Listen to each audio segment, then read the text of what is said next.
அதாவது நம்ம பெண்டமிக்கில் இதை நம்ம தொடங்கினோம். இப்போ 5 ஆண்டை நெருங்கி கொண்டு இருக்கிறோம். மக்கள் நல்வாழ்வு குழு இதை மிக மிக சிறப்பாக வாரந்தோறும் சிறந்த ஒரு தலைப்புல தேர்ச்சி பெற்ற பேச்சாளர்களை தேர்வு செய்து அலங்கரித்து கொண்டிருக்கிறது இந்த ஞாயிறு அரங்கத்தை. ஆகையால இந்த மக்கள் நல்வாழ்வு குழுவை மிக சிறப்பாக மேற்பார்வை செய்து கொண்டிருப்பவர் நமது நாடறிஞர் தன்னம்பிக்கை தளபதி, நமது அன்புக்கும் பாசத்துக்கும் மரியாதைக்கும் உரிய ரேகோ ராசு அவர்கள். ஆகையால இந்த ஞாயிறு பேச்சு 5 ஆண்டுகளாக மாபெரும் வெற்றி கண்டதுக்கு இன்னொரு காரணம் மக்கள் நீங்கள் கொடுக்கின்ற அந்த ஆதரவு தான். மக்கள் வந்த வண்ணம் இருக்கிறார்கள், வருவார்கள். ஆகையால இதுக்கு இந்த ஞாயிறு பேச்சோட ஒருங்கிணைப்பாளர் நமது துர்கா தேவி தான் வருவாங்க. ஆனா இன்னைக்கு ஏதோ ஒரு காரணத்தால அவங்க வர இயலவில்லை. ஒரு சிறிய கண்ணோட்டம், போன வாரம் இந்த ஞாயிறு பேச்சு யாரை அலங்கரித்தார் என்று பார்ப்போம். அவர் மலேசியாவை சேர்ந்த டாக்டர் அறிவாளன். அவர் பேசின பேச்சு எதிர்மறை எண்ணங்கள், மன அழுத்தம். இது அற்புதமான ஒரு தலைப்புல சிறப்பாக அவர் பதிவிட்டு செஞ்சாரு. அதுக்கு முந்தின வாரம் வளமாக வாழ வள்ளுவம் கூறுவது என்ன, அற்புதமான ஒரு தலைப்பு. அதிகமான பேர் இதை கேட்டிருக்கணும். அதாவது அந்த மாதிரி அந்த நிகழ்ச்சி அமைஞ்சிச்சு. வள்ளுவ செல்வர் கவிஞர் கும்பகோணம் ஐயா புண்ணியமூர்த்தி ஐயா பேசிட்டு போனாரு. பொருத்தமான தலைப்பு, பொருத்தமானவரை தேர்வு செஞ்சாங்க மக்கள் நல்வாழ்வு குழு. அந்த வரிசையில் இன்று ஒரு அற்புதமான தலைப்பே அற்புதமாக இருக்குது. எல்லாமும் எண்ணிக்கையே. எந்த துறையை நம்ம சார்ந்திருந்தாலும் இதுதான் ரொம்ப முக்கியமான அடிப்படை காரணமாக அமைது. எல்லாமே எண்ணிக்கையே. ஆங்கிலத்தில் சொல்வாங்க ஆல் இஸ் இன் நம்பர்ஸ் அப்படின்னு. அப்ப இன்றைய பேச்சாளர் நம்ம ஞாயிறு பேச்சுக்கு புதியவர் அல்ல. அவரு தவறாக சொல்லவில்லை என்றால் இது 4வது முறையாக பேசுறார் என்று நினைக்கின்றேன். ஆகையால இவர் பல தடவை இந்த ஞாயிறு பேச்சில் பங்கெடுத்திருக்காரு. அவருடைய சிறப்பான பேச்சியை இங்க கொடுத்திருக்காரு. அவர் ஒரு சிறந்த தன்னம்பிக்கை பேச்சாளர். அது மட்டுமல்ல, தேர்ச்சி பெற்ற பயிற்சியாளர், ஆராய்ச்சியாளர், தெளிந்த சிந்தனையாளர். அவர்தான் சென்னையை சேர்ந்த அசோக் குமார் அவர்கள். ஆகையால நம்ம நேரத்தை கடக்காமல் இன்றைய தலைப்பை எல்லாமும் எண்ணிக்கையே என்ற தலைப்புல சார்பாக ஐயாவை பழைக்கின்றேன். ஐயா, உங்க பேச்சை தொடங்கலாம் ஐயா. Sir Salem sir. ஓ, சேலம் சேலம் அசோக் குமார். ஐயா, உங்க பேச்சை தொடங்கலாம் ஐயா.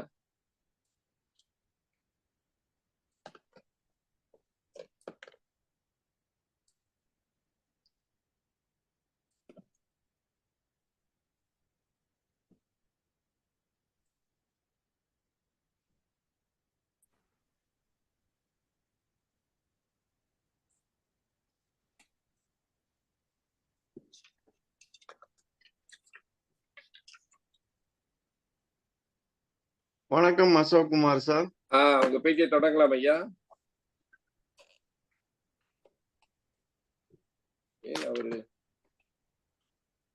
அனைவருக்கும் இனிய மாலை செல்வ வணக்கம்.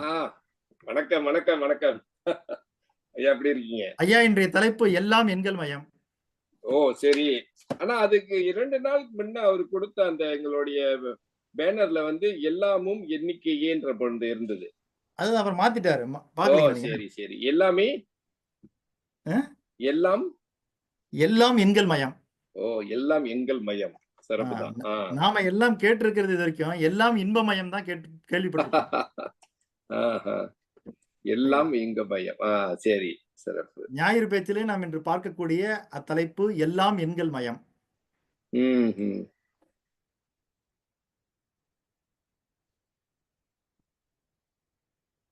ஞாயிறு பேச்சு எல்லாம் எண்கள் மயம். எண்கள் மயம். ஓ சரி சரி.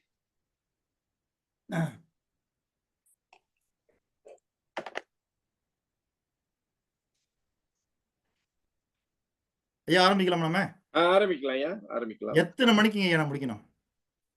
7 மணிக்கு முடிங்க. 7 மணினா நான் 7 மணி வரைக்கும் பேசுவேன், பரவாயில்லையா? பேசலாம். அப்புறம் அங்கிட்டு ஒரு 10-15 நிமிஷம் 10 நிமிஷம். நீங்க சொல்றது உங்க ஊர் 7 மணி. ஆமா ஆமா, இங்க ஒரு 7 மணி. அப்ப உங்களுக்கு எங்க ஊரு 4:30 மணி. 4:30 மணி. ஆமா ஆமா, நல்ல வேலை. ஓகே. ஏன்னா பேச்சாளர்களை பொறுத்த வரைக்கும் எப்படி பேச்ச ஆரம்பிக்கிறதுன்றது தான் கொஞ்சம் சிரமமா இருக்கும். அஹ், முடிக்கிறது பத்தி எங்களுக்கு கவலையே இல்ல. சரி சரி சரிங்கய்யா. மிக சிறப்பு. ஆகவே வீட்டுக்குள்ளே பூட்டி அடைக்க வைக்கப்பட்ட காலத்தில் இருந்து இன்று வரை மக்களுக்கு எண்ணங்கள் எப்பொழுதுமே சுதந்திரமாக இருக்க வேண்டும் என்பதற்காக மலேசியாவினுடைய மக்கள் நல்வாழ்வு குழு இயக்கத்தினுடைய தலைவர் திரு ரேக்கராஸ் ஐயா அவர்களுக்கும் மற்றும் அவருடன் ஒருங்கிணைக்கக்கூடிய மலையையா அவர்களுக்கும் மற்றும் அருணையா அவர்களுக்கும் மற்றும் இங்கு குழுமியிருக்கக்கூடிய அத்தனை நபர்களுக்கும் இந்த நிகழ்வு லாக்டவுன்ல இருந்து சிறப்பாக நடைபெற்றுக் கொண்டிருக்கிறது என்றால் அது இத்தனை பேருடைய முயற்சியும் காரணம் என்று தெரிவித்துக் கொண்டு இந்த ஞாயிறு பேச்சிலே நமக்கு வாய்ப்பளித்த அனைவருக்குமே முதற்கண் என்னுடைய மாலை செல்வ வணக்கத்தை தெரிவித்துக் கொண்டு இன்றைய உரையை ஆரம்பிக்கின்றேன். ஐயா என் கூட இன்டராக்ட் பண்றதுக்கு யாராவது ஒருத்தர் வேணுங்க ஐயா. அதனால யாராவது ஒருத்தராவது வீடியோல இருங்க. ஓகே.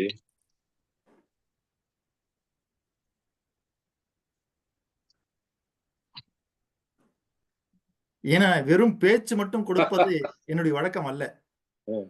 அந்த பேச்சோடு சேர்ந்து ஒரு சிந்தனை எல்லா மக்களிடம் வர வேண்டும். சார் யாரா இருந்தாலும் பரவாயில்லைங்களா சார்? ஆமா. இல்ல, நான் மலையா கிட்ட அந்த பொறுப்பு விட்டுட்டேன். அப்ப செல்வ வடிவேலன் பாஸ்கர் அவரு இருக்காரு. நீங்க வாங்க. அவரு இல்லைங்க, நம்ம மலேசியாவை சேர்ந்த யாராவது ஒருத்தர் விடுங்களேன். மலேசியால சேர்ந்தவர் முடிந்தவங்க வரலாமே. ரொம்ப பேர் இருக்காங்க மலேசியால. ம். Uncle shame. சரி நீங்க ஆரம்பிங்க அப்புறம் பார்ப்போம். ம். ஆண்டவன் படைச்சான் எங்கிட்ட கொடுத்தான் அனுபவி ராஜான்னு அனுப்பி வச்சான் என்ன அனுபவி ராஜான்னு அனுப்பி வச்சான். ஐயா நம்ம எல்லாருமே அப்படி வாழணும் தான் ஆசைப்படுறோம். இந்த உலகத்தை பொறுத்த வரைக்கும் நாம் எல்லோருமே வாழ ஆசைப்படுவது எப்பொழுதுமே சந்தோஷமாக வாழ ஆசைப்படுகிறோம். இந்த பூமி, நிலம், காற்று அனைத்துமே தனக்காக படைக்கப்பட்டதை போல் நாம் எண்ணி வாழ்ந்து கொண்டிருக்கிறோம். சிறப்பு. எல்லாம் இன்பமயம் என்றுதான் நாம் இதுவரை கேள்விப்பட்டிருப்போம். ஆனால் எல்லா இன்பங்களையும் நீங்கள் பெற வேண்டுமென்றால் இந்த இயற்கையினுடைய சில அடிப்படைகளை நாம் புரிந்து கொள்ள வேண்டிய அவசியத்தில் இருக்கின்றோம். ஏனென்றால் நம்முடைய வாழ்க்கை எங்கிருந்து ஆரம்பிக்கப்பட்டது, நாம் எதற்காக இந்த வாழ்க்கையை ஆரம்பித்தோம், எதை நோக்கி சென்று கொண்டிருக்கிறோம், இப்பொழுது எங்கே இருக்கிறோம் என்கிற தெளிவுகள்லாம் இல்லாமலேயே எல்லோரும் ஓடிக்கொண்டிருக்கிறார்கள், நானும் ஓடுகிறேன். எல்லோரும் சம்பாதிக்கிறார்கள், நானும் சம்பாதிக்கிறேன். எல்லோரும் திருமணம் செய்து கொள்கிறார்கள், நானும் திருமணம் செய்து கொள்கிறேன் என்று எல்லோரும் எல்லோரும் எல்லோரும் என்ன செய்கிறார்களோ அதையே தானும் செய்வதாக நினைத்துக் கொண்டு நாம் எதையோ செய்து கொண்டு எல்லோரும் போல கவலையில், சிக்கலில், பிரச்சனையில், வேதனையில் சிக்கிக் கொள்கிறோம். அப்ப அதிலிருந்து வர வேண்டும் என்றால் நமக்கு ஒரு மனத்தெளிவு தேவைப்படுகிறது. யாருக்கெல்லாம் மனத்தெளிவு வந்து விடுகிறதோ அவர்களுடைய வாழ்க்கையிலும் தெளிவு பெற்று விடலாம். தெளிவு பெற்று விடலாமா இல்லையா? கண்டிப்பா நிச்சயமா. கண்டிப்பாக தெளிவு பெற்று விடலாம். சரிங்களா? இப்ப யாராவது இந்த கேள்விக்கு பதில் மட்டும் சொல்லுங்க. இந்த உலகத்தில் நிலையானது எது, இந்த உலகத்தில் அழிவற்றது எது என்று யாராவது கூற இயலுமா?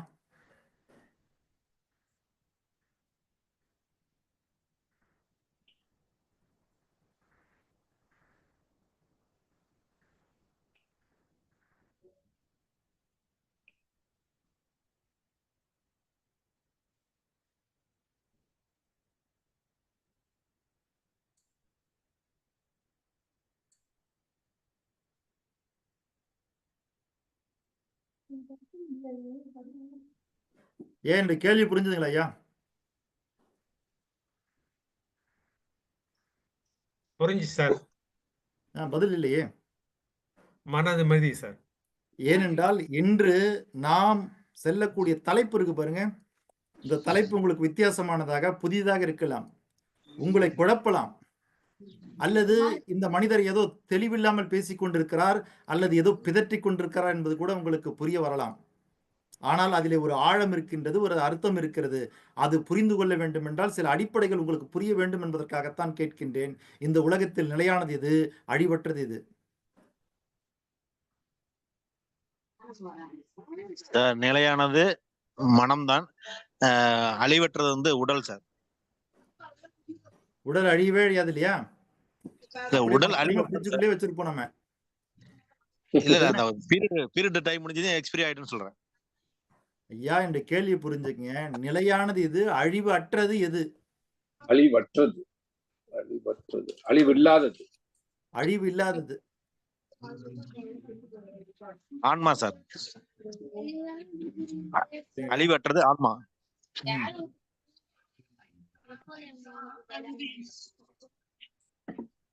வேற யாராவது?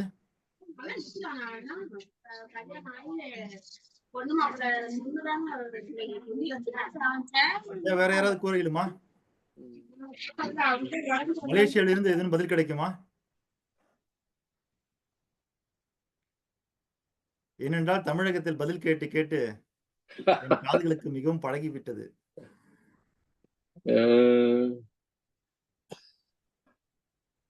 இந்த உலகத்தில் நிலையானது எது, அழிவற்றது எது? நிலையானது அழிவற்றது. நிலையானது அழிவற்றது. இரண்டுக்கும் ஒரே பதில். வந்தவங்க எல்லாம் யோசிப்பாங்க.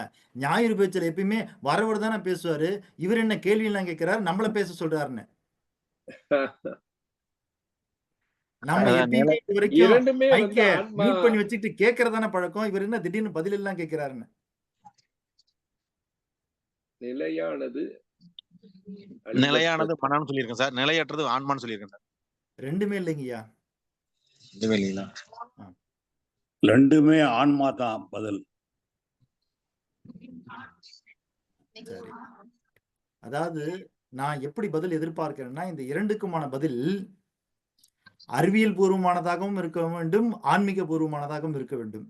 ரெண்டுக்குமே சரின்னு சொல்லணும். ஆனா நீங்க சொல்லக்கூடிய ஆன்மாவை ஆன்மீகம் ஏற்றுக்கொள்ளும், அறிவியல் ஏற்றுக்கொள்ளாது. ஆகவே அறிவியல் பூர்வமாகவும் ஆன்மீக பூர்வமாகவும் பார்த்தல் கண்டால் இரண்டுமே ஏற்றுக்கொள்ளக்கூடிய ஒரு விஷயம் இருக்கின்றது. இந்த உலகத்திலே நிலையானது எதுவோ அதுவே அழிவற்றது, அழிவற்றது எதுவோ அதுவே நிலையானது. இது இரண்டிற்குமான விடை எதுவென்றால் அதற்கு ஆற்றல் என்று தமிழில் பெயர், ஆங்கிலத்திலே எனர்ஜி என்று சொல்வார்கள்.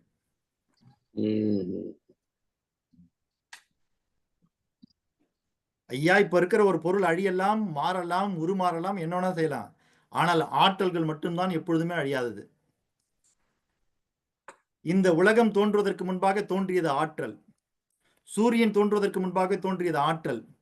பிரபஞ்சம் தோன்றும் பொழுதே கூட சேர்ந்து தோன்றியது ஆற்றல்.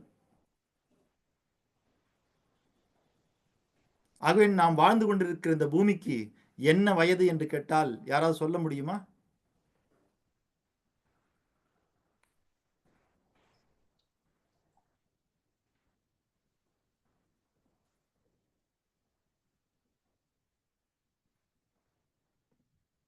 நாம் வாழ்ந்து கொண்டிருக்கிற இந்த பூமிக்கு வயது என்ன என்று கேட்டால் நம்முடைய அறிவியல் என்ன சொல்கிறது என்றால் 460 கோடி ஆண்டுகள் ஆகிறது என்று சொல்கிறது பூமியினுடைய வயது.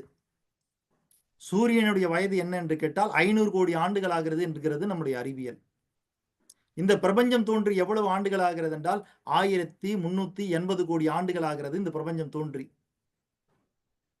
ஐயா எனக்கு வாழ்வதற்கு வழி சொல்லுங்கள் என்றால் நீங்கள் பூமியினுடைய வயசை சொல்கிறீர்கள், சூரியனுடைய வயதை சொல்கிறீர்கள், என்றோ பிறந்த பிரபஞ்சத்தினுடைய வயதையெல்லாம் சொல்கிறீர்களே, அது எனக்கு தேவைதானா என்று நீங்கள் யோசிக்கலாம்.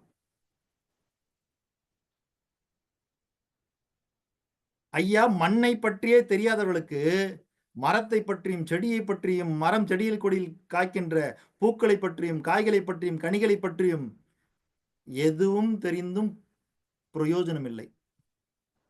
நீங்கள் மண்ணை அறிந்து கொண்டால்தான் மண்ணிலே வளரக்கூடிய செடி கொடி அதிலே பூக்கின்ற பூக்கள் காய்கள் கனிகளை பற்றி நீங்கள் அற்புதமாக தெரிந்து கொள்ள முடியும், அதனால் பயனடைய முடியும்.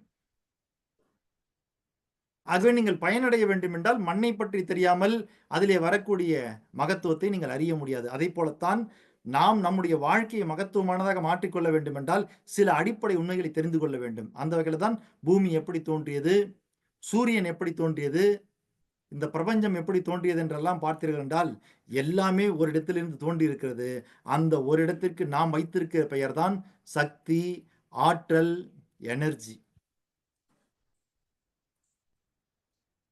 ஆகவே எல்லாம் ஒரு ஆற்றலில் இருந்துதான் பிறந்திருக்கின்றது. இந்த உலகத்தில் உள்ள அனைத்தும் எதனால் ஆனது? சற்று யோசித்து பாருங்கள். நம்முடைய அறிவியல் சொல்வது இந்த உலகத்தில் உள்ள அனைத்தும் அணுக்களால் ஆனது. அணுக்களால் ஆனது எப்படி இயங்கிக் இருக்கிறது என்று பார்த்தீர்கள் என்றால், இந்த உலகத்தில் படைக்கப்பட்ட அத்தனையும் அணுக்களால் ஆனது. ஆனால் அணுக்கள் எப்படி இயங்குகிறது என்றால் ஆற்றலை கொண்டு இயங்கிக் கொண்டிருக்கிறது. ஆகவே எல்லாமே ஒரு வகையான ஆற்றல். அதனால்தான் ஆற்றலுக்கு அழிவில்லை என்கிற காரணத்தினால்தான் அதற்கு ஒரு விதியை உருவாக்கி வைத்திருக்கிறார்கள் மனிதர்கள். அதற்கு என்ன பெயர் என்றால் ஆற்றல் அழிவின்மை விதி. ஆற்றலை ஆக்கவோ அழிக்கவோ முடியாது. ஆனால் ஒரு வகையான ஆற்றலை இன்னொரு வகையான ஆற்றலாக மாற்ற இயலும். இதுதான் ஆற்றல் அழிவின்மைக்கான டெஃபினிஷன். ஆற்றலை ஆக்கவோ அழிக்கவோ முடியாது. ஆனால் ஒரு வகையான ஆற்றலை இன்னொரு வகையான ஆற்றலாக மாற்ற இயலும்.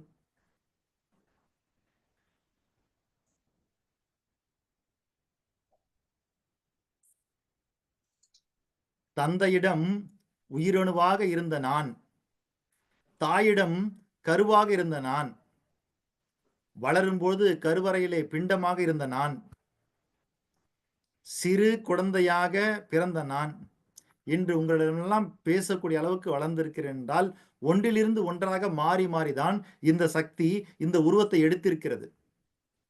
அதுல யாருக்காவது மாற்று கருத்து உண்டா?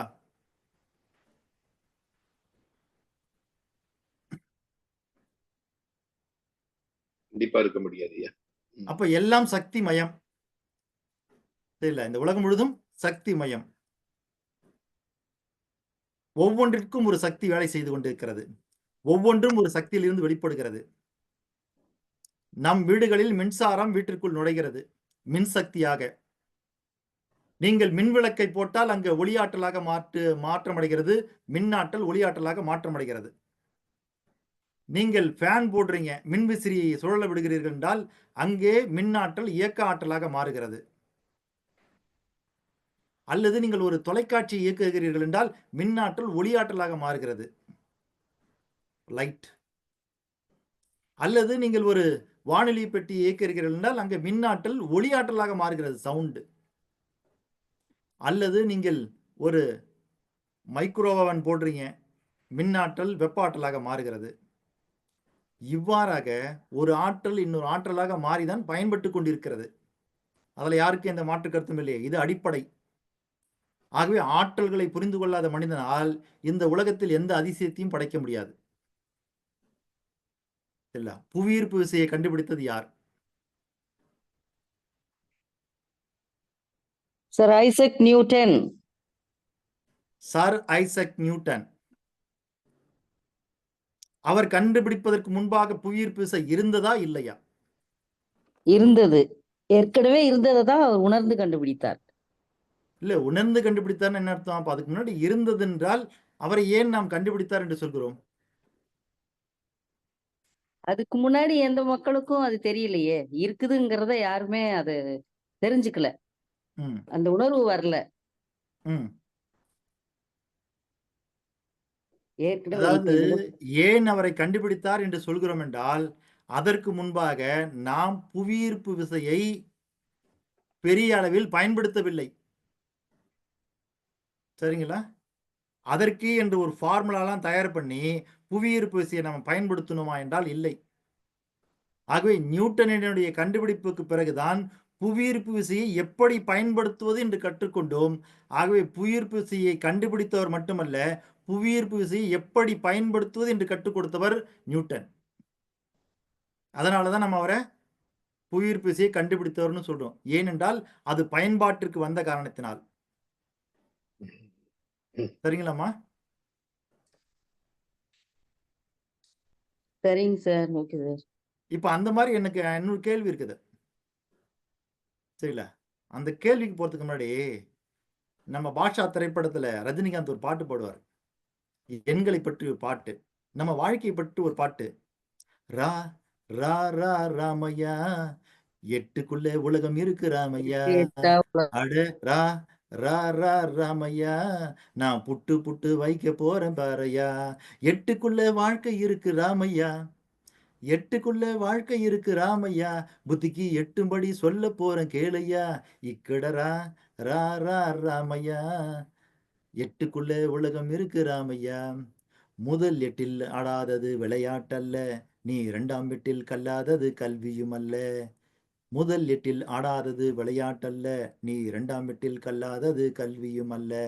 மூன்றாம் எட்டில் செய்யாதது திருமணம் அல்ல, நீ நாலாம் எட்டில் பேராதது குழந்தையும் அல்ல. எட்டு எட்டா மனுஷ வாழ்வை பிரிச்சுக்கோ, எட்டு எட்டா மனுஷ வாழ்வை பிரிச்சுக்கோ, நீ எந்த எட்டில் இப்ப இருக்க நினைச்சுக்கோ. இக்கடரா ரா ரா ராமையா, நான் புட்டு புட்டு வைக்க போறேன் பாரையா. ஐந்தாம் எட்டில் சேர்க்காதது செல்வமும் அல்ல, நீ ஆறாம் எட்டில் சுற்றாதது உலகமும் அல்ல. ஐந்தாம் எட்டில் சேர்க்காதது செல்வமும் அல்ல, நீ ஆறாம் எட்டில் சுற்றாதது உலகமும் அல்ல. ஏழாம் எட்டில் காணாதது ஓய்வும் இல்லை, நீ எட்டாம் எட்டுக்கு மேலே இருந்தா நிம்மதி இல்லை. அப்போ எட்டு எட்டா மனுஷ வாழ்வை பிரிச்சுட்டாருங்க, சரிங்களா? ஆனா அவர் சொல்றது எட்டுக்குள்ளே வாழ்க்கை இருக்கு நினைச்சுக்கோ, புத்திக்கு எட்டும்படி சொல்ல போறேன் கேளையா அப்படிங்கிறார். ஆனா இங்க சிறு மாற்றத்தை மட்டும் நான் செய்கிறேன். அது என்னன்னா, ரா ரா ரா ராமையா, பத்துக்குள்ள உலகம் இருக்கு ராமையா. இக்கட ரா ரா ரா ராமையா, பத்துக்குள்ள உலகம் இருக்கு ராமையா. பத்துக்குள்ள வாழ்க்கை இருக்கு ராமையா, புத்திக்கு எட்டும்படி சொல்ல போறேன் கேளையா. இதுதான் நம்ம பாட்டு. ஆகவே அவர் சொன்னது மாதிரி எட்டுக்குள்ள வாழ்க்கை இருக்கான்னு தெரியல, ஆனா 10க்குள் வாழ்க்கை இருக்கின்றது. ஏன் இங்க யாராவது சரியா சொல்லுங்க பார்க்கலாம் பஞ்சபூதங்களுடைய பெயர்களை. நிலம், நீர், காற்று, ஆகாயம், நெருப்பு. நிலம், நீர், காற்று, ஆகாயம், நெருப்பு.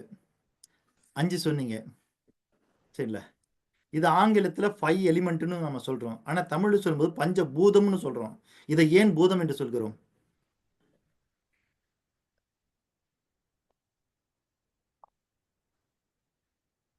பறந்து விரிந்து பெரிதாக இருப்பதால்.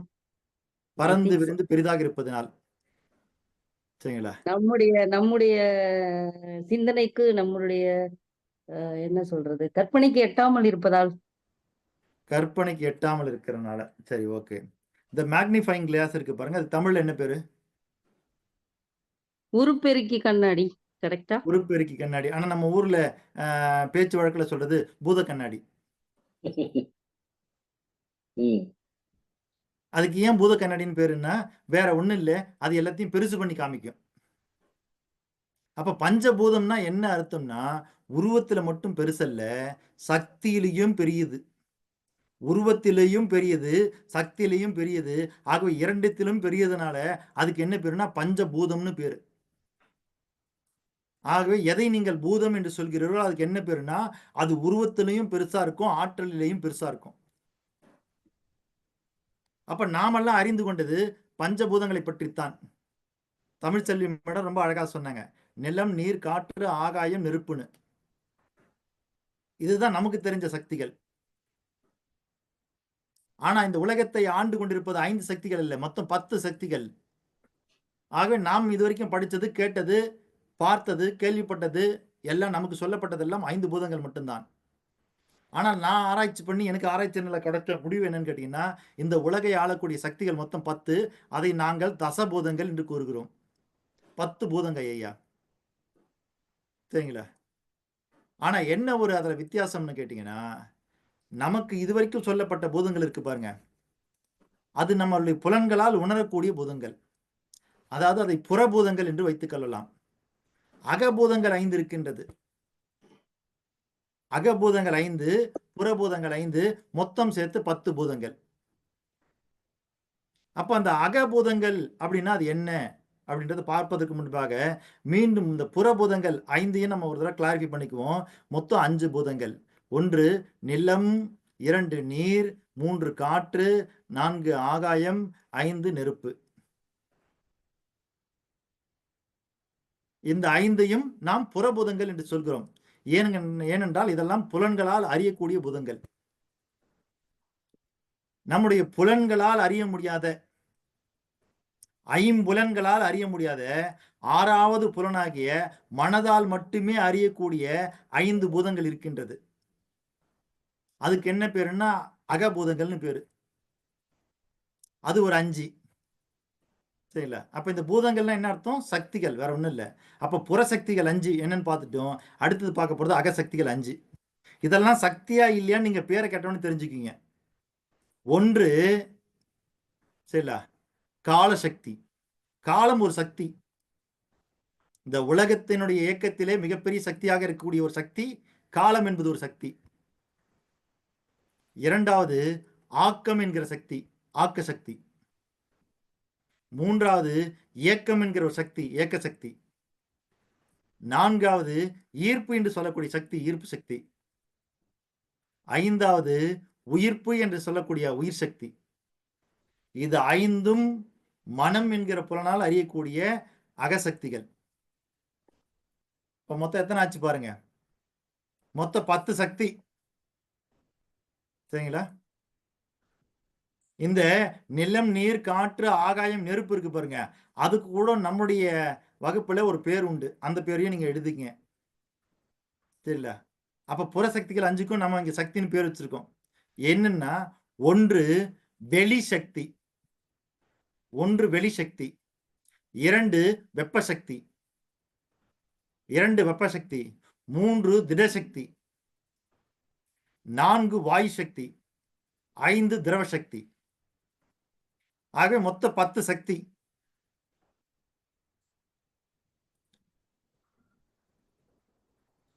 சக்தி.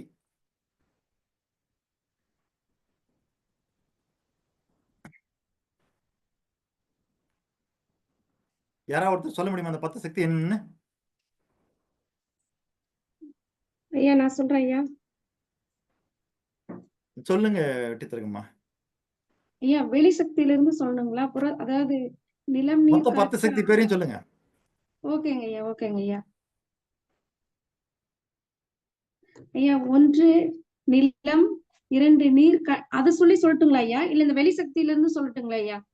சார் நான் சொல்றேங்க சார். சொல்லுங்க சார். நீலம், காற்று. ஐயா அம்மா நீங்க சொல்லுங்க. 1 காலசக்தி, 2 ஆக்க சக்தி, 3 இயக்க சக்தி, 4 ஈர்ப்பு சக்தி, 5 உயிர் சக்தி, 6 வெளி சக்தி, 7 வெப்ப சக்தி, 8 திட சக்தி, 9 வாயு சக்தி, 10 திரவ சக்தி. அம்மா திரவ சக்திங்க சார். சரிங்களா சார்? நான் சாந்தரிஷ்மி பேசுறேன்.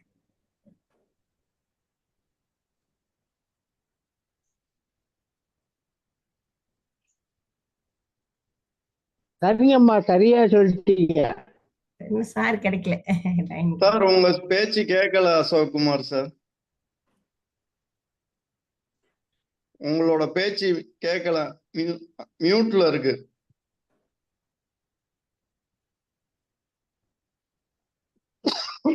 கேக்குதா இப்போ? கேக்குது. கேக்குது. சரியா இருக்குங்கம்மா. நன்றிங்க சார். நன்றி. இப்ப 10 சக்திகள்.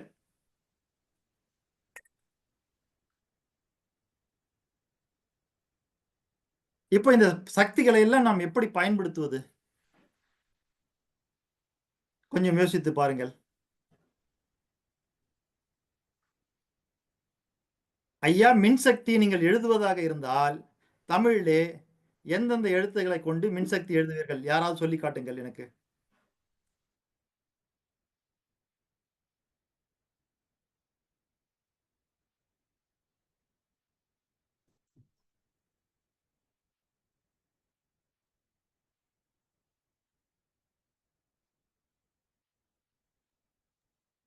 ஐயா மின்சாரம், மின்சக்தி அப்படிதான் சொல்லுவோம். அதான் ஏன் அந்த எழுத்துக்களை அப்படியே ஸ்பெல் பண்ணுங்களேன். மின்சக்தி மீ என் சா இக் தி. அப்ப நீங்க பேப்பர்ல எழுதும்போது மின்சக்தின்னு எழுதுவீங்க. மீ இன் சா இக் தின்னு. இப்ப நீங்க எழுதுன இந்த எழுத்துக்கள் தான் மின்சக்தியா? இல்ல. அப்ப இந்த எழுத்துக்கள் ஒன்றும் மின்சக்தி கிடையாது. மின்சக்தி எது என்பதை நாம் புரிந்து கொள்வதற்காக ஒரு மொழியின் வழியாக நீங்கள் கூற விரும்புகிறீர்கள், அவ்வளவுதான். ஆமா. சரிங்களா? அப்போ நாம இந்த உலகத்துல பயன்படுத்தக்கூடிய எண்களை எல்லாம் யார் கண்டுபிடித்தது?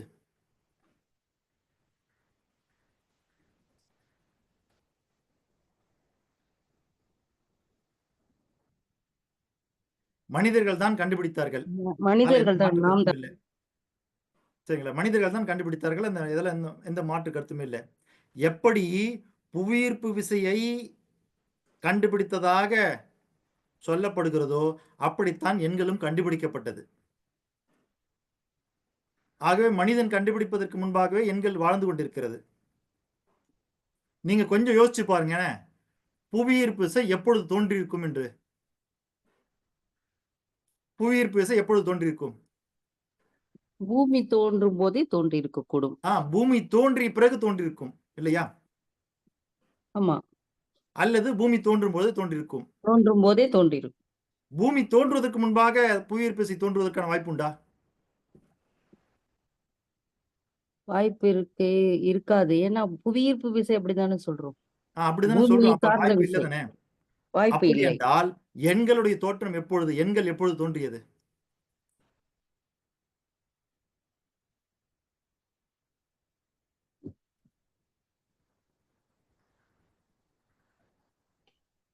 யாராவது சொல்லுங்களேன், எண்கள் எப்பொழுது தோன்றியது? உலகம் தோன்றியதுக்கு முன்னாடியே இருக்கு. 2 பேர் சொல்றீங்க, என்னமோ பதில், என்ன பதில்னு புரியல எனக்கு. மனிதர்கள் உலகம் தோன்றிய பிறகு. தோன்றுவதற்கு முன்னால் தமிழ் செல்வியம்மா சொல்லுங்கம்மா, ஏதோ சொல்ல விரும்புறீங்க.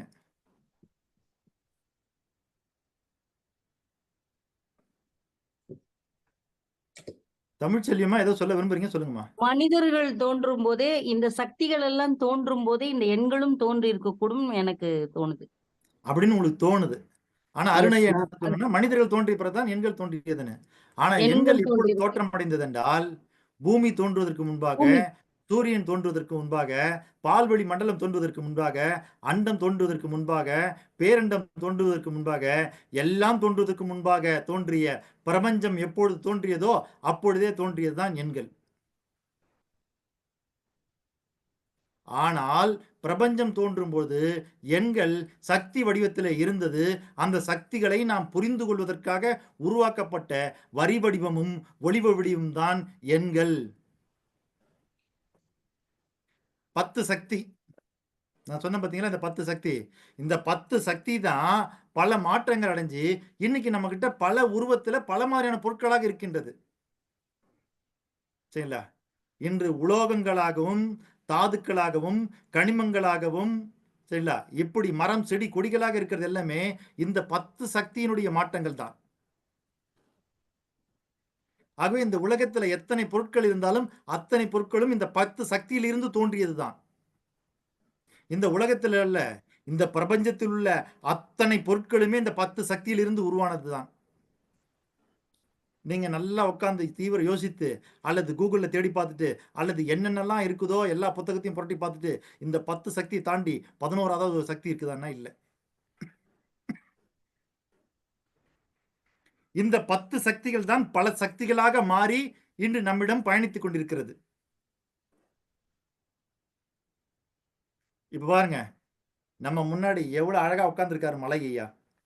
எல்லாருடைய வீடியோலையும் தெரிகிறாரு. இப்ப நீங்க யோசிச்சு பாருங்க, இங்க தெரிவதுதான் மலை ஐயாவா, அல்லது மலை ஐயாவுடைய பிம்பம் தெரிகிறதா? இப்ப உங்க கேமராலயோ அல்லது உங்க போன்லயோ உங்க லேப்டாப்லயோ ஒரு முகம் தெரிகிறது, இந்த முகம்தான் மலை ஐயாவா? இல்லை, பிம்பம். அது அவருடைய பிம்பம் தான். அதை போல நாம் எல்லோரும் என்ன செய்கிறோம் என்றால், இந்த சக்திகளுக்கான ஒரு பிம்பத்தை வரி வடிவத்திலே ஒளி வடிவத்திலே உருவாக்கி வைத்திருக்கிறோம். அதற்கு பெயர் தான் எண்கள்.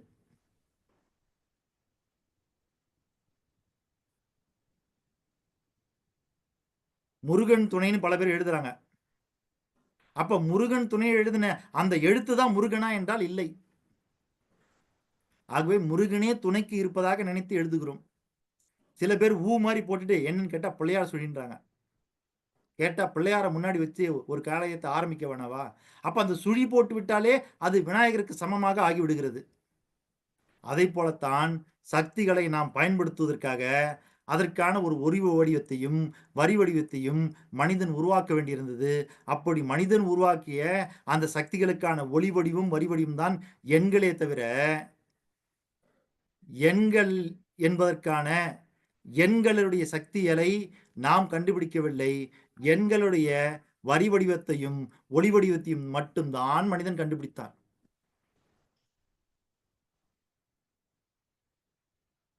ஐயா, இங்க இருக்கிற எத்தனை பேரால நான் சொல்லக்கூடிய இந்த கூற்றை ஏற்றுக்கொள்ள முடியவில்லை? ஏற்றுக்கொள்ள முடியாதவர்கள் என்னை பார்த்து நேருக்கு நேர் கேள்வி கேளுங்கள்.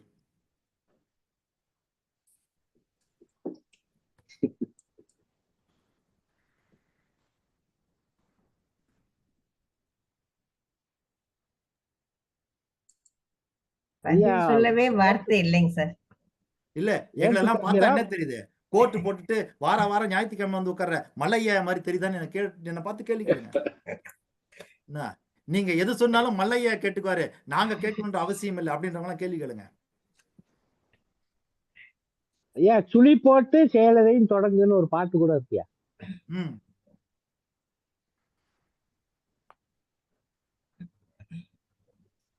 சரி, இப்படி கேட்கிறேனே, எண்களை வைத்துக் கொண்டு உங்களால் என்ன செய்ய முடியும்?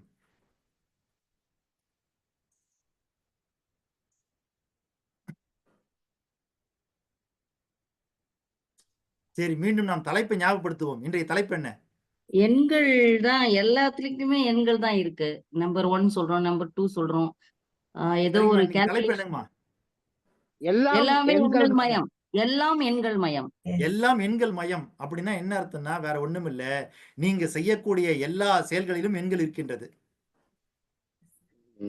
எண்களை பிரித்து விட்டால் உங்களால் செயலே செய்ய முடியாது.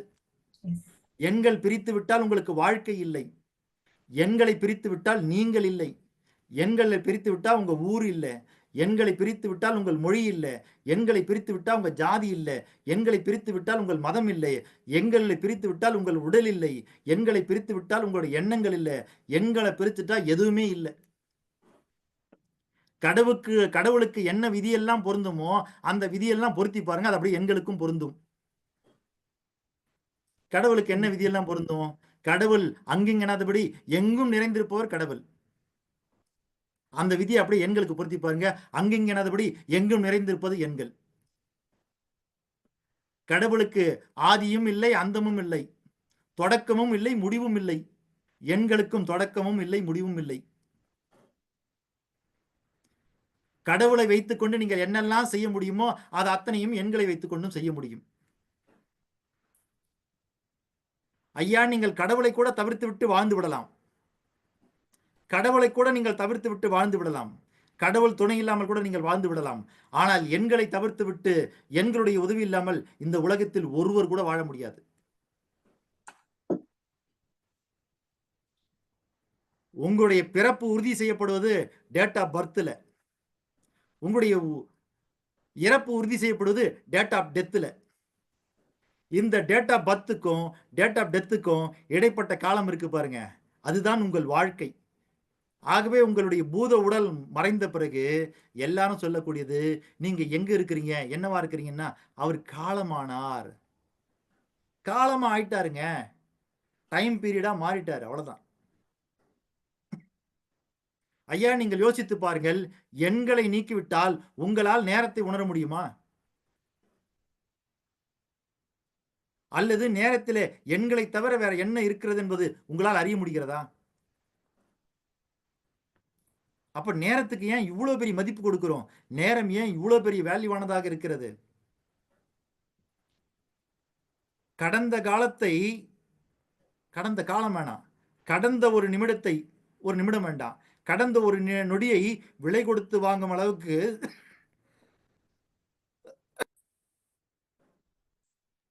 எப்படி கடந்த ஒரு நொடியை விலை கொடுத்து வாங்கும் அளவுக்கு இன்னும் உலக கோடீஸ்வரர்களில் எந்த கோடீஸ்வரரும் பிறக்கவில்லை. அப்படின்னா அதை விட காஸ்ட்லியானது அந்த ஒரு நொடி. அப்ப அதை விட காஸ்ட்லின்னா அதுல அப்படி என்ன அடங்கி இருக்கிறது யோசிச்சு பாருங்க.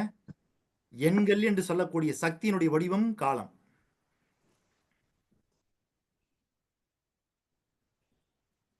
ஐயா, நீங்கள் யோசித்து பாருங்கள். உங்களுடைய எண்ணங்களில், சிந்தனைகளில், உங்களுடைய கருத்துகளில், உங்களுடைய சொற்களில், உங்களுடைய எழுத்துக்களில், உங்களுடைய செயல்கள்ல எங்கேயுமே எண்கள் இல்லாமல் உங்களால் எதையுமே செய்ய முடியாது.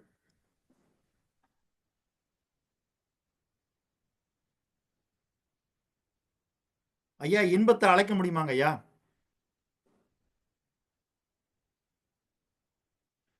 அளக்கணும்னா என்ன வேணும்? எண்கள் வேண்டும். இன்பத்தை அளக்க முடியுமா?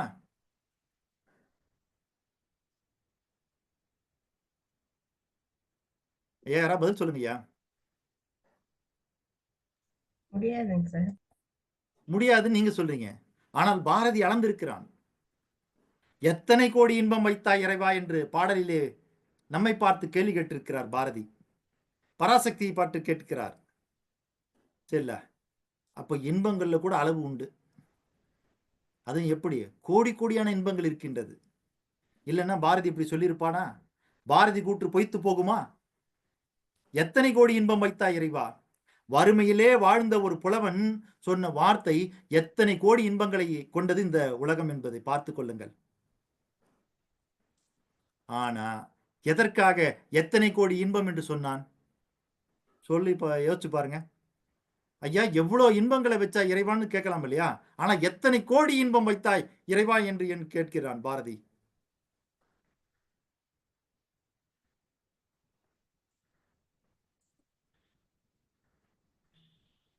ஐயா சொல்லுங்க ஐயா. கோடி என்பது ஒரு மிகப்பெரிய எண்ணிக்கையிலான நம்பர், மிகப்பெரிய நம்பர். அந்த அளவுக்கு அதிகமான ஒரு இன்பத்தை எக்ஸ்பிரஸ் பண்றதுக்காக, அதை வெளிப்படுத்துறதுக்காக அவர் சொல்லியிருக்கலாம்.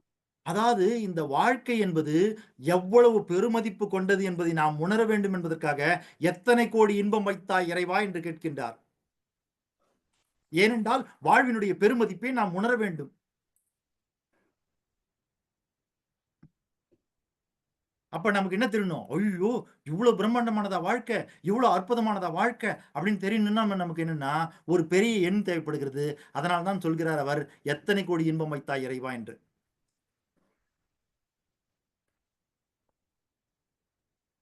ஐயா, எண்கள் இல்லைன்னா கம்ப்யூட்டருக்கு வேலையே இல்லைங்க இந்த உலகத்துல. பைனரி டிஜிட் இல்லாம கம்ப்யூட்டர் இயங்க முடியாது. யோசிச்சு பாருங்க. இந்த உலகம் முழுதும் இன்று டிஜிட்டல் மயமானது என்பதை நாம் நன்கு அறிவோம். சரிங்களா? கம்ப்யூட்டர் இயங்கின காலம்லாம் போய் இன்னைக்கு ஏஐ வந்தாச்சு. சரிங்களா? மனுஷன் சொல்ற வேலையெல்லாம் கம்ப்யூட்டர் செய்யறது போக இனிமேல் மனுஷன் நினைக்கிறதுக்கு முன்னாடி வேலை செய்ய ஆரம்பிச்சிடும். அதுதான் ஆர்டிபிஷியல் இன்டெலிஜென்ட். எண்கள் இல்லாம அது இயங்க முடியுமான்னு யோசிச்சு பாருங்க. இன்னைக்கு நம்ம இருக்கிறது டிஜிட்டல் வேர்ல்டு. நான் இருக்கிறது டிஜிட்டல் இந்தியா, நீங்கள்லாம் இருக்கிறது டிஜிட்டல் மலேசியா. அந்த மாதிரி அவங்கவுங்க இருக்கிறது அந்தந்த டிஜிட்டல் நாட்டில். இந்த உலகத்தில் நிகழும் அனைத்து இயக்கங்களுக்கும் அடிப்படை ஆதார சக்தியாக இருப்பது எண்கள் என்னும் எண்ணிக்கை. உலகத்தில் நிகழும் அனைத்து செயல்பாடுகளையும் உள்ள எண்ணிக்கையை நீங்கள் பிரித்து விட்டு பார்த்தால் உலகின் இயக்கம் என்பது ஒன்றுமற்றதாகிவிடும் என்பது உங்களுக்கு நன்றாக புரியும். எண்ணிக்கை இல்லாமல் இந்த உலகத்தில் எதுவுமே இல்லை. நீங்க யோசிச்சு பாருங்க. கதை சொல்லணும்னா கூட உங்களுக்கு எண்கள் வேணும். ஒரு ஊர்ல ஒரு ராஜா, ஒரு அம்மாப்பா, ஒரு இடத்துல அப்படின்னு ஒருல தான் நீங்க ஆரம்பிக்கவே செய்வீங்க.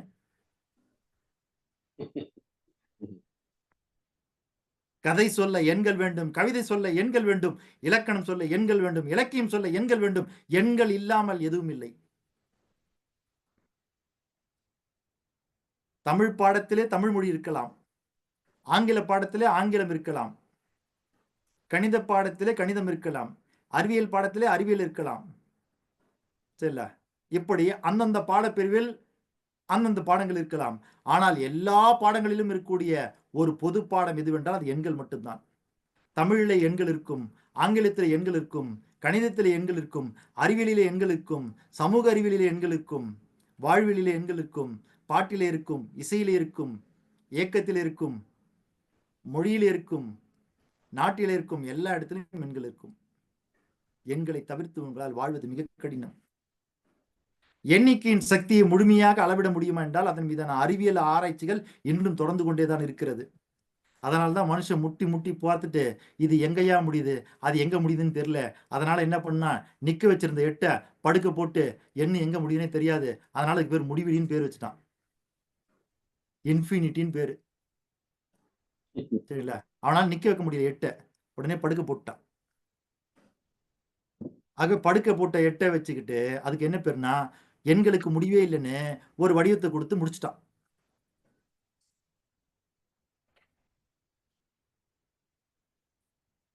ஐயா, எண்கள் இல்லை என்றால் அறிவியல் தோன்றிருக்குமா என்று யோசித்து பாருங்கள். எண்கள் இல்லை என்றால் மொழி தோன்றிருக்குமா என்று யோசித்து பாருங்கள்.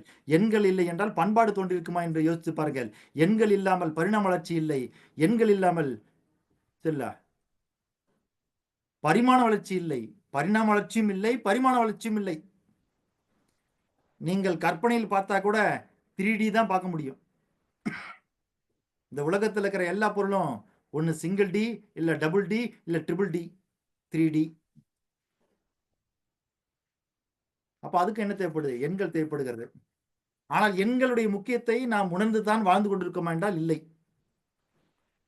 எண்களுடைய முக்கியத்துவத்தை நாம் உணராமல் வாழ்ந்து கொண்டிருக்கிறோம்.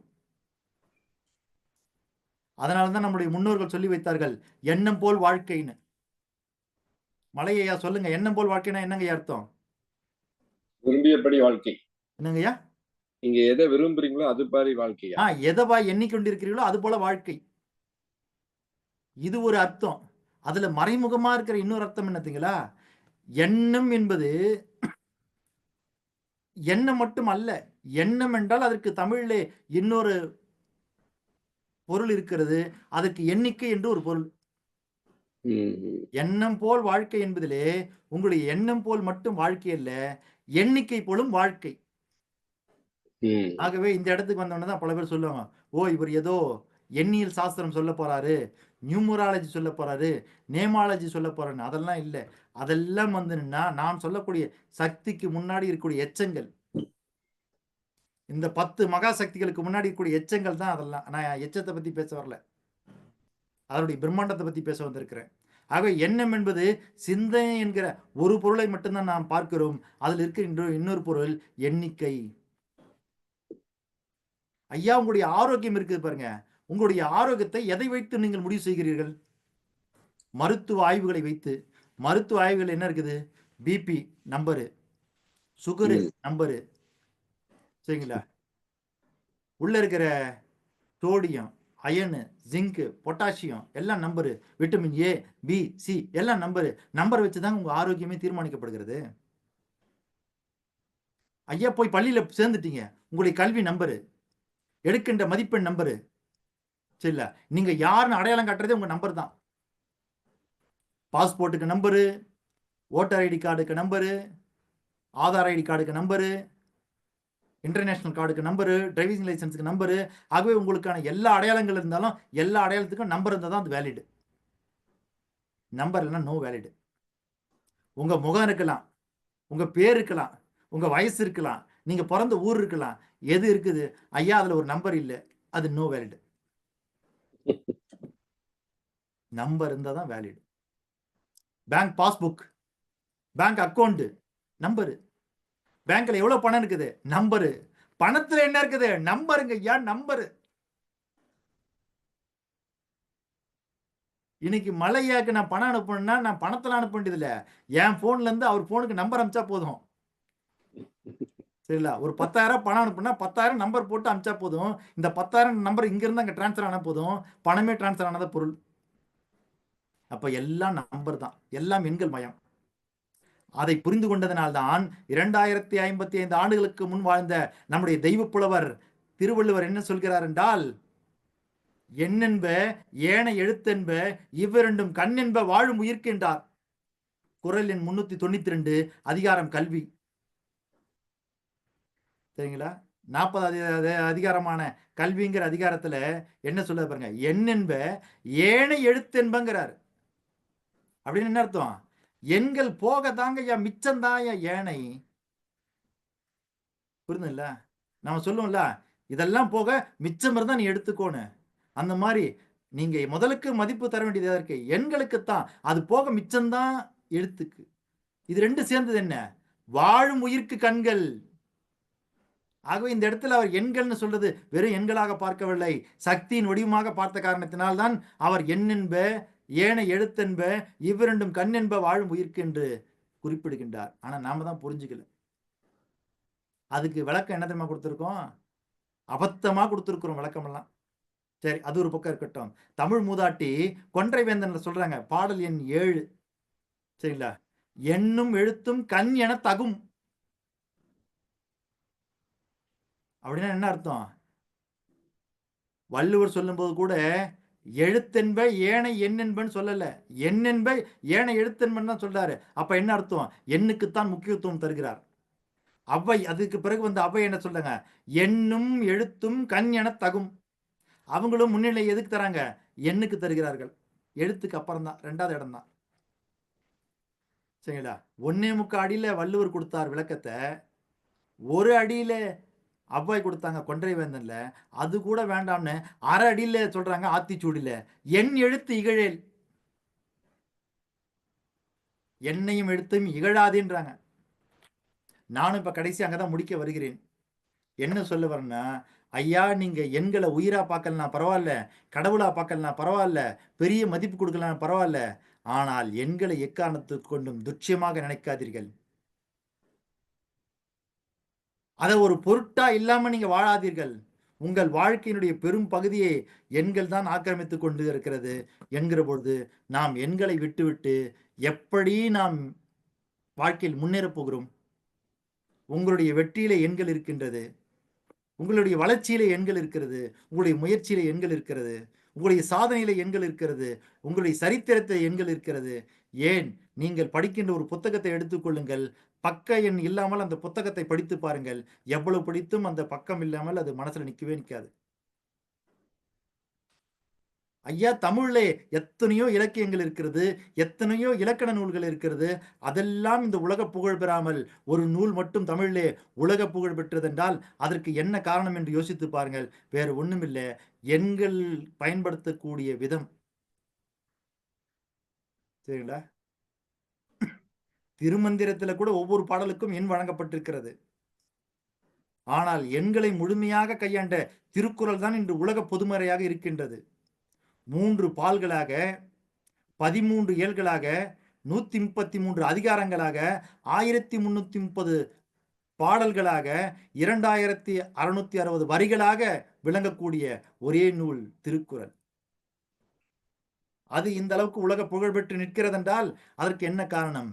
எண்களுடைய பயன்பாடு.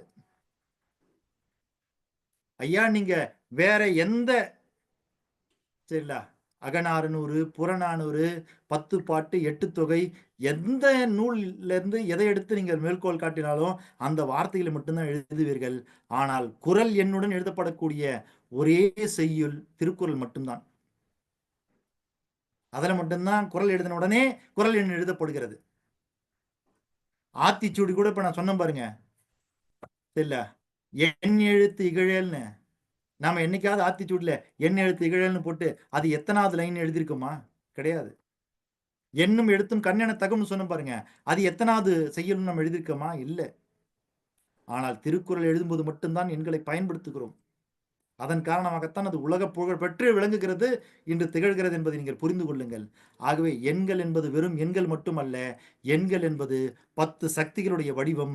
ஆகவே நீங்கள் எண்களை எங்கெல்லாம் பயன்படுத்துகிறீர்களோ அங்கெல்லாம் நீங்கள் மறைமுகமாக 10 சக்திகளை பயன்படுத்துகிறீர்கள் என்பதை புரிந்து கொள்ளுங்கள். ஆகவே இந்த உலகத்தில் இருக்கிற எதை நீங்க எடுத்துக்கிட்டாலும் எண்கள் இல்லாத இடமே இல்லை. இரண்யகசிபு சரிங்களா, பிரகலாதனை பார்த்து கேட்கிறார், உன்னுடைய ஹரி எங்கே இருக்கிறார் என்று. ஐயா என்னுடைய ஹரி நீக்கமர நிறைந்திருப்பவன். அப்படி என்றால் அவன் தூணிலும் இருப்பான், துரும்பிலும் இருப்பான், எல்லா இடங்களிலும் இருப்பான். ஏகன் அநேகனாக நிறைந்திருப்பவன் என்னுடைய ஹரி. இந்த தூண்ல இருக்கிறானா உடைச்சு பாருங்க, இருப்பாரு. அப்பதான் எடுத்துக்கிட்டு வந்தார் அவதாரம், நவரசிம்ம அவதாரமாக. அதே போல நீங்க யோசிச்சு பாருங்க, இரண்யகசிபு மாதிரி நீங்க கேள்வி கேளுங்க, உங்களுடைய எண் எங்க இருக்குதுன்னு கேளுங்க, உன்னுடைய இறைவன் எண் எங்க இருக்கிறான்னு கேளுங்க. நான் பதில் கூறுகிறேன், எல்லா இடத்திலும் இருக்கிறது. நீங்கள் எதை எடுத்து வேண்டாமலும் ஆய்வு செய்து பாருங்கள். இந்த உலகம் முழுதும் அணுக்களால் ஆனது. நீங்கள் அணுவை எடுத்துக்கொண்டால் கூட அணு நிர்மாணிக்கப்படுவது, அணு தீர்மானிக்கப்படுவது கூட எத்தனை என்றால் எப்படி என்றால் அதிலே எத்தனை எலக்ட்ரான் இருக்கின்றது, எத்தனை புரோட்டான் இருக்கிறது, எத்தனை நியூட்ரான் இருக்கிறது என்பதை வைத்துத்தான் நாம் அணுவை தீர்மானிக்கின்றோம். ஆகவே உலகம் முழுதும் நிறைந்திருக்கிற எல்லாமே அணுக்களானது என்றால் அந்த அணுக்களே உள்ள இருக்கிற எண்ணிக்கையை கொண்டுதான் அமைகிறது.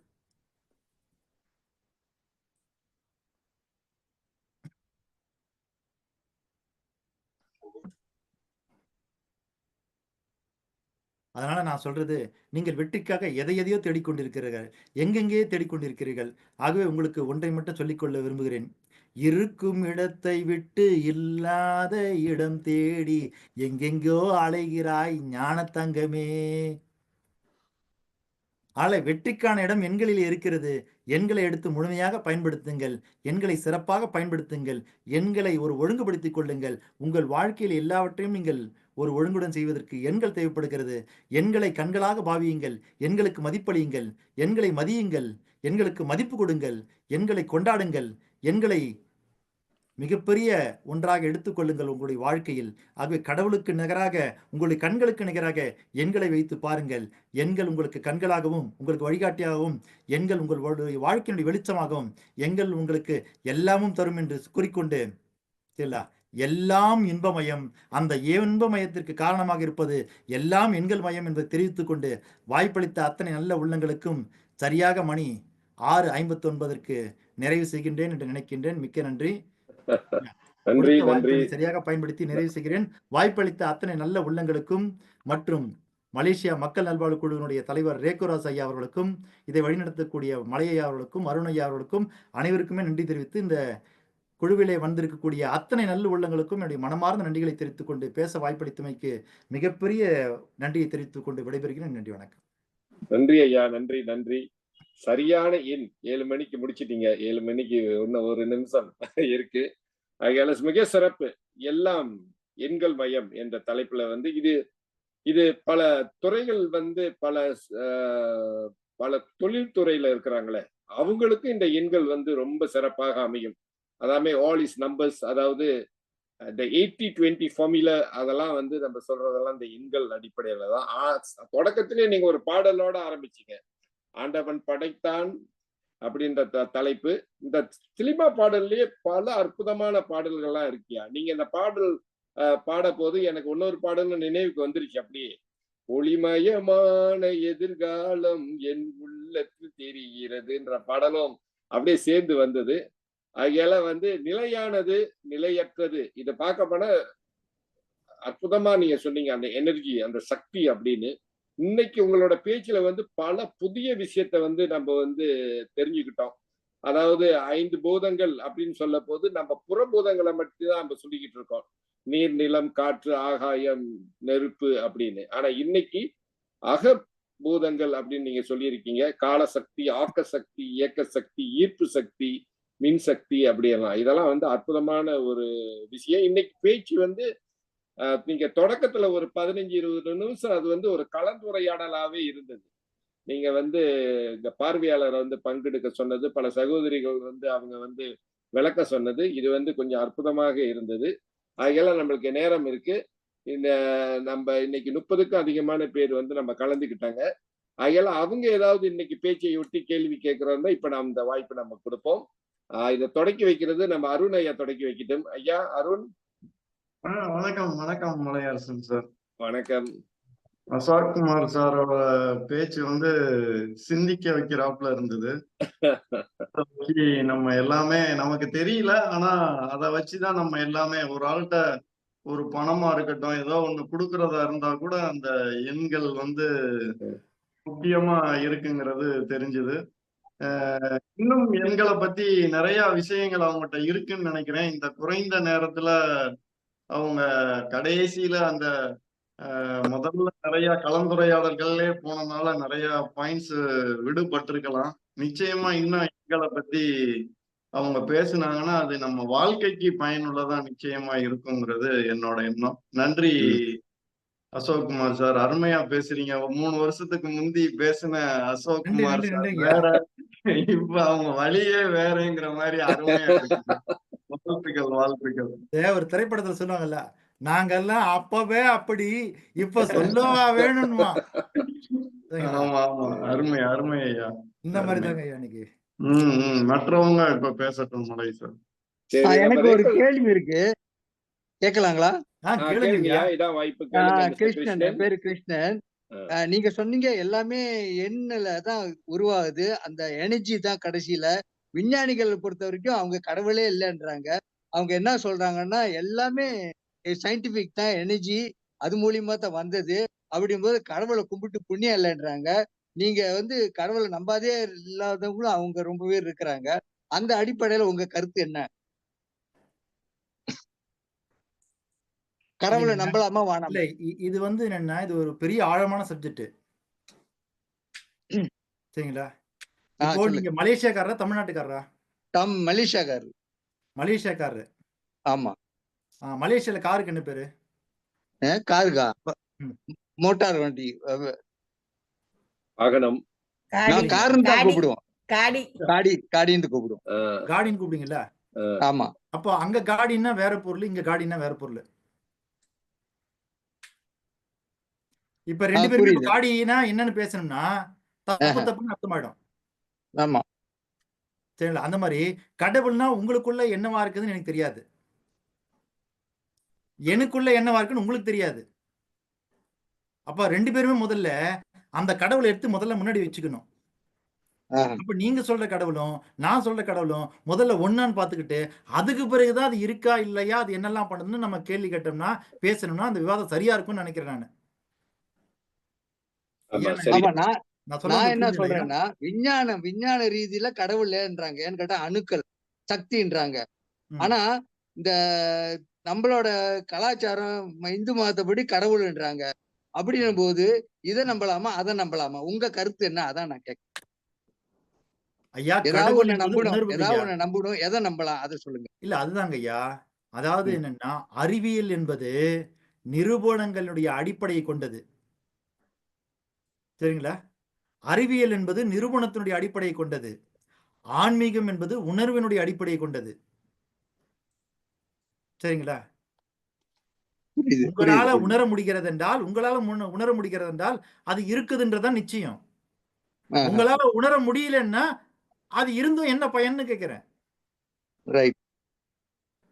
இப்போ கடவுள் இருக்கா இல்லையாங்கிறத விட என்னுடைய கேள்வி என்னன்னா, கடவுள் இருப்பதை உங்களால் உணர முடிகிறதா? அப்ப அது உங்களுக்கு பயன்படும். அப்ப அது இருக்கு, அது உண்மை. கடவுளை உணர முடியாதவருக்கு அது இருந்தா என்ன இல்லைன்னா என்னன்றேன். ஆமா, அது பயன்படாதேன்ற. சரியா சொன்னீங்க. சரிங்களா? அப்ப இந்த இடத்துல நம்ம அறிவியலையும் ஆன்மீகத்தையும் போட்டு குழப்பிக்க வேண்டியதில்லை. அறிவியல் என்பது நிரூபணங்களை அடிப்படையாக கொண்டது, ஆன்மீகம் என்பது உணர்வுகளை அடிப்படையாக கொண்டது. ரெண்டுமே வித்தியாசப்படுகிறது. ரொம்ப நன்றி, ரொம்ப நன்றி. வணக்கம். அதை விட நான் சொல்லக்கூடிய விஷயம் என்னதுங்களா, கடவுள் இருக்கா இல்லையான்னு கேட்டா நான் எல்லார்கிட்டயுமே சொல்றது, நீங்கள் எப்படியும் ஒரு அப்பா அம்மா வழியாகத்தான் இந்த உலகத்திற்கு வந்திருக்க வேண்டும். உங்கள் அப்பா அம்மாவை நீங்கள் கடவுளாக ஏற்றுக்கொள்ளுங்கள். ஆக யார் கேட்டாலும் கடவுள் இருக்கு என்று சொல்லுங்கள். ரொம்ப நன்றி. நன்றி நன்றி, மிக்க நன்றி. சிறப்பு சிறப்பு சிறப்பு. வணக்கம் சார். வணக்கம். யாருமா? தமிழ்ச்செல்வி. எனக்கு டவுட் இருக்கு. பிரபஞ்சம் சார், பிரபஞ்சம் தோன்றும் போதே எண்கள் தோன்றிவிட்டன அப்படின்னு சொன்னீங்க. அப்போ 10 சக்திகள் அப்பதானே தோன்றி இருக்கணும். அப்ப இல்ல அப்படி இல்ல. இந்த பிரபஞ்சத்தில் இருக்கிற ஒரு உண்மை என்னவென்றால் எது தோன்றுவதாகவும் ஒன்றிலிருந்து தான் தோன்றும். அப்ப எடுத்த 10 சக்தியா வரல. அது ஒரு சக்தி உருவாகி அது 2 ஆகி 2 3 ஆகி 4 ஆகி 5 ஆகி 6 ஆகி 7 ஆகி 8 ஆகி அப்புறம் தான் 10 ஆச்சு. Okay okay okay. அப்போ ஃபர்ஸ்ட் எண்கள். எண்கள் இல்ல, ஃபர்ஸ்ட் சக்தி. பிரபஞ்சம் வடிவம் தான் எண்கள். Okay okay. எண்ணம் போல் வாழ்க்கை அப்படிங்கிறதுக்கு எண்கள், அது இன்னொரு அர்த்தம் நீங்க சொன்னீங்க. எண்ணம் போல வாழ்க்கை அப்படின்னா எண்ணம் என்றால் எண்ணிக்கை என்று ஒரு பொருள். எண்ணிக்கை, நம்பர்ஸ். அப்போ இந்த நம்பர்ஸ் மூலமா நம்மளுடைய டிசீஸ் கூட கியூர் பண்ண முடியுமா? நம்மளுடைய ஸ்டேட்டஸ் மாத்த முடியுமா? அப்படி இருக்கா? எல்லாமே மாத்த முடியுமா? Okay okay sir. சரிங்களா? மருத்துவத்துல போலியான ஒரு மருத்துவம் உண்டு. மருந்தே கொடுக்காமலே குணப்படுத்த முடியும். அதுக்கு என்ன பேரு?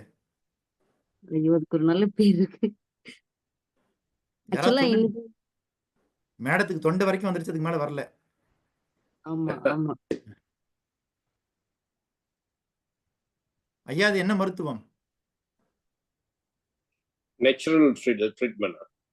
அது இல்ல, இல்ல. இல்லைங்க. அதுக்கு ஒரு பேரே இருக்கு.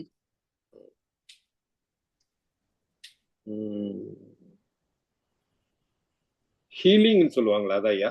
அது இல்லைங்க, அது இல்லைங்க. அது இல்ல. அதாவது மருந்துக்கு பதிலா தண்ணிய ஊத்தி குடுத்து, இதான் மருந்துன்னு குடின்னா குடிச்சீங்கன்னா குணமாயிடும். ஓகே. அப்படியும் ஆமா. குணப்படுத்திட்டு வராங்க இன்னைக்கு. அதுக்கும் ஒரு பேர் உண்டு.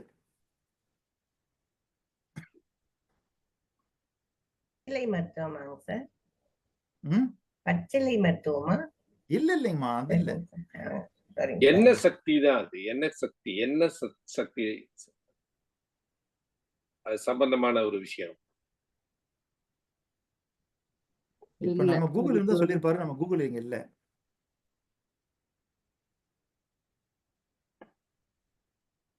சரி, ஆ. சரி. அத நம்ம கண்டுபிடிப்போம். வேறம்மா, உங்களுடைய கேள்விக்கு பதில் சொல்லிட்டேன் நானு. இல்ல எதுவும் சொல்ல வேண்டியிருக்கா? சொல்லிட்டீங்க சார். உண்மையாவே ரொம்ப அற்புதமா இருந்தது. நெறைய நான் என்ன தேடிட்டு இருந்த விஷயங்கள்லாம் ஒரு சிலது இன்னைக்கு கிடைச்சிருக்கு. பட் ஷார்ட்டா முடிச்ச மாரி ஒரு ஃபீல் ஆகுது. நெறைய கொஸ்டின்ஸ் இருக்கு. வாய்ப்பு இருந்தா அடுத்தது நீங்க வாங்க. அவரு கண்டிப்பா. இன்றைய பேச்சாளர் வந்து இன்னைக்கு வந்து ஒரு ஃபுல் ஸ்டாப்ல முடிக்கல. கோமராவே நம்ம முடிப்போம். அது இதை வந்து எல்லாம் எண்கள் மையம் வந்து அவர் மீண்டும் தொடருவாரு. நம்ம அத பத்தி அப்புறம் கலந்து பேசுவோம். நம்ம இன்னைக்கு ரேகோ சார் இருக்காரா? வாய்ப்பு இருக்கா? அவர் வெளிநாட்டுல இருக்கிறாரு. தொடர்புல இருக்கிறீங்களாண்ணே? இருந்தா பேசுங்க. திரு ரேகோ இருக்கீங்களா? இல்ல சார். இல்ல. ஓகே. சார் இல்லை என்றால் வேற யாராவது பேச இருக்கிறீங்களா? வேற யாரும் பேசவில்லை என்றால் இன்றைய ஐயா வெற்றி திலகம் அதுக்கு ஐயா, பேரு வெற்றி திலகம். Placebo effect. கரெக்ட்டுங்களா? ஐயா yes ma'am, yes. Placebo placebo effect. Effect. Yes, yes, yes. கண்டுபிடிச்சிட்டீங்க பாத்தீங்களா? இல்ல நான் அது எனக்கு தெரியும். பட் அதான் வரல. Thank you. அப்பா வரல, இப்ப வந்துருச்சு பாருங்க. அதாங்க மலையா நீங்க தேடி பாருங்க. பிளாசிபோ எஃபெக்ட்ன்றது என்னன்னு பாத்தீங்கன்னா, மருந்தே கொடுக்காமலே மருந்துன்னு சொல்லி கொடுத்தீங்கன்னா அது குணப்படுத்திடும். அப்ப மருந்துன்னு சொல்கின்ற பொழுது அந்த நம்மளோட எண்ணம் அது மருந்தாக ஏற்றுக்கொண்ட பிற்பாடு தானே அது வேலை செய்யும். என்னங்க ஐயா? இப்ப நம்ம அந்த மருந்தே இல்லாம வந்து குணப்படுத்துறது ஒரு நீர்ல குணப்படுத்தலாம்னு சொன்னா, சரி. நம்மளுடைய எண்ணத்தின் பிரதிபலிப்பு எப்படி இருக்கணும்? ஆமா, உங்க எண்ணம் தான். நீங்க அது மருந்துன்னு நம்புற காரணத்தினால அது குணப்படுத்துது. ஆமா, ஆமா. அதுதான் நம்ம ஹியூமன் தாட்ஸ் அதான் ரொம்ப இம்பார்ட்டன்ட். சரி, சரி. அதாங்க ஐயா, அந்த தாட்டுக்கு எண்ணங்களுக்கு எண்கள் இல்லாம எண்ணங்களே உருவா முடியாது. சரியா, நல்லது, நல்லது. சரி. நல்லது. ஓ, நம்ம துவான் வந்திருக்காரு. துவான் சொல்லுங்க. அழகு சிறப்பு துவான், சிறப்பு. இன்னைக்கு பேச்சு ரொம்ப இடையில தான் வந்தேன். ரொம்ப சிறப்பா இருந்துச்சு. என் கடிதத்தை பத்தி நம்பரை பத்தி பேசுங்க. எனக்கும் அதை பத்தி தெரியல. ஆனா கேட்கும்போது ரொம்ப சிறப்பா இருந்தது. ரொம்ப நல்லா இருந்துச்சு துவான். சிறப்பு துவான், சிறப்பு. நீங்களாம் வாரம் வாரம் வரணும். வரேன். பிரச்சனை இல்லை. சரி, ஓகே. ஹேண்ட் ரைஸ் பண்ணிருக்காங்க. ஐயா வணக்கம் ஐயா, வெற்றி திலகம். வெற்றி திலகம் சொல்லுங்கம்மா. வணக்கம் ஐயா, வணக்கம் ஐயா. அனைவருக்கும் மாலை செல்வ வணக்கம் ஐயா. ஐயா, எங்க வைப்ரண்ட் ஐயா இன்னைக்கு எல்லாம் எண்கள் பயம் அப்படின்ற தலைப்புல பேசியிருக்காங்க. அவர் வார்த்தை கிடைத்தாலே அதை வண்ணமயமாக்கி விடுவார். எண்கள் என்று சொல்லும் பொழுது இன்னும் அற்புதமாக பேசிவிட்டார் ஐயா. அவர் பேசிய வரிகளிலிருந்து ஒரு சில வரிகளை நான் பகிர்கிறேன் ஐயா. எத்தனை கோடி இன்பம் வைத்தாய் இறைவா, இந்த மானுரம் பயனுற வாழ்வதற்கு என்னுள்ளே என்னை வைத்தாய், எண்ணியதை எழுத்திலே கொடுக்க வைத்தாய், என் எண்ணம் போல் என்னை இயக்க வைத்தாய், எல்லாம் இன்பமயம், அதில் நாமெல்லாம் எண்கள் மயம் என்று கூறி வாய்ப்புக்கு நன்றி ஐயா. நன்றிங்கம்மா. சரி, அருண், நீங்க ஏதாவது சொல்ல விரும்புறீங்களா அருண்? இல்லாட்டி நம்ம நிகழ்ச்சியை ஒரு நிறைவுக்கு கொண்டு வருவோம். நீங்க நிறைவு கொண்டு வாங்க மலை ஐயா. சரி, நிறைவுக்கு கொண்டு வருவதற்கு முன் நம்முடைய இன்றைய பேச்சாளர் சேலம் அசோக்குமார் அவர்கள் ஏதாவது சொல்ல விரும்புறீங்களா ஐயா? நான் ஏதாவது சொல்ல விரும்புறீங்களான்னு கேக்குறீங்களா? ஆமா, நிறைவாக. நான் திரும்ப பேச ஆரம்பிச்சேன்னா 1 மணி நேரம் ஆயிடுமே. இல்ல, அந்த 1 மணி நேரம் நம்ம வேற ஒரு தேதி உங்களுக்கு கொடுக்கலாம்னு முடிவு பண்ணிட்டோம். சரிங்க ஐயா. ஏன்னா இன்றைய தலைப்பு அப்பேற்பட்ட தலைப்பு. நம்ம அருண் பேசும்போது கூட வந்து எண்களை பத்தி ரொம்ப சொன்னாரு. அதாவது இப்ப நம்மளுக்கு ரொம்ப வேண்டியவங்க கைமாத்தா கொஞ்சம் பணம் கேட்டா கூட, சரி நான் கொடுக்குறேன், எத்தனை தேதி நீ எனக்கு திருப்பி கொடுப்பேன்னு நம்ம கேட்போம் அழுத்தமா.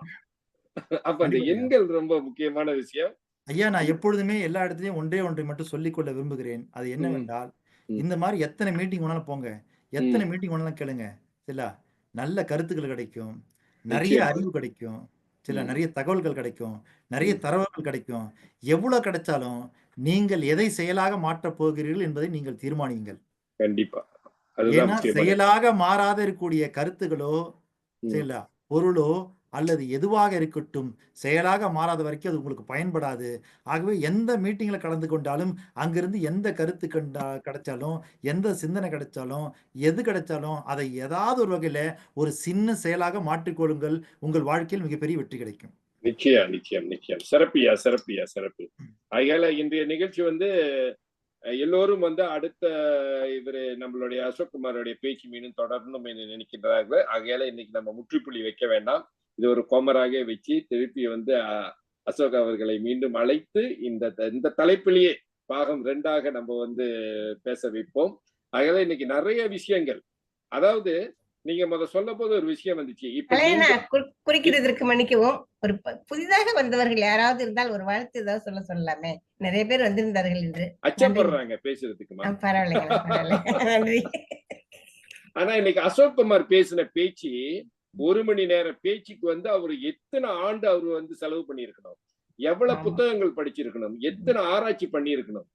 அததான் ஐயன் திருவள்ளுவர் சொல்றாரு, செல்வத்துள் செல்வம் செவிச்செல்வம் அச்செல்வம் செல்வத்துக்கெல்லாம் தலை.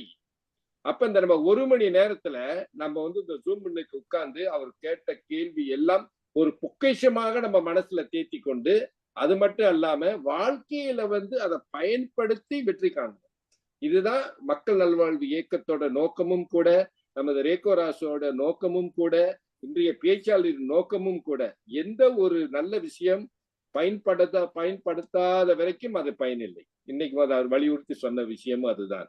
ஆகையால வந்து இன்னைக்கு வந்த அத்தனை பேரையும் நாம் வாழ்த்து தெரிவிச்சு, இன்றைய பேச்சாளருக்கு ஒரு பாராட்டை தெரிவித்து, இன்றைய பேச்சை வந்து மிக மிக மன நிறைவோடு நிறைவு செய்கின்றேன். நன்றி, வணக்கம். வெற்றி நிச்சயம் அனைவருக்கும். நன்றி, நன்றி, நன்றிங்க. மிக்க நன்றி. நன்றிங்க சார். மீண்டும் அடுத்த நிகழ்விலே சந்திப்போம் என்று கூறிக்கொண்டு, இங்க இருக்கக்கூடிய அனைத்து நல்ல உள்ளங்களுக்கும் என்னுடைய மனமார்ந்த நன்றியை தெரிவித்துக் கொண்டு ஓகே. நன்றி, வணக்கம். நன்றி, நன்றி. தேங்க்யூ. நன்றி. அவங்க நம்ம லீவ் பண்ணிருங்க. ஏன்னா இன்னைக்கு